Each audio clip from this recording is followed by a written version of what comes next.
මේ තියෙන්නේ MSI Vector series එකේ එන MSI Vector 16 laptop එක.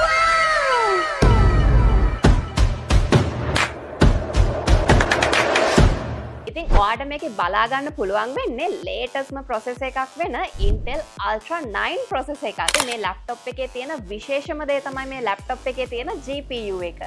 Nvidia RTX 5080 16GB graphic card එකක් තමයි include කරලා තියෙන්නේ. ඉතින් ඔයාලට පේනවා වගේ මේ display එක 240Hz refresh rate එකක් එක්ක gamersලා වෙනුවෙන්ම design කරපු 16-inch QHD IPS panel එකක් එක්ක තමයි මේ display එක design වෙලා තියෙන්නේ. ඒ වගේම තමයි හොඳ quality camera එකක් privacy slide එකකුත් එක්කම ඔයාලට බලා ගන්න පුළුවන්. ඉතින් මේ laptop එකේ 32GB RAM එකක් වගේම 1TB Gen 5 NVMe එකක් ඔයාලට බලා ගන්න පුළුවන්.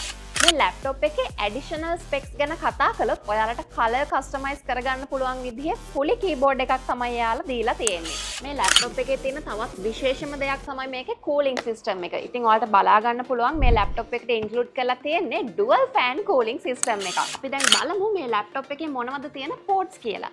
laptop එකේ මේ side එකේ ඔයාලට බලා ගන්න පුළුවන් headphone port එකක් තියෙනවා. එතකොට USB ports දෙකක් දීලා තියෙනවා. ඒ වගේම laptop එකේ අනිත් side එකේ ඔයාලට බලා ගන්න පුළුවන් Type C Thunderbolt ports දෙකක් දීලා තියෙනවා. ඒ වගේම තමයි SD card reader එකකුත් තියෙනවා. laptop එකේ back එකේ ඔයාලට බලා ගන්න පුළුවන් HDMI port එක වගේම LAN port එක. ඉතින් ඔයත් අදම Pentium City එකට ආවොත් ඔයාලට මේ laptop එක purchase කරන්න පුළුවන් රුපියල් 11,61,000කට. Pentium City, warranty you trust, security you need.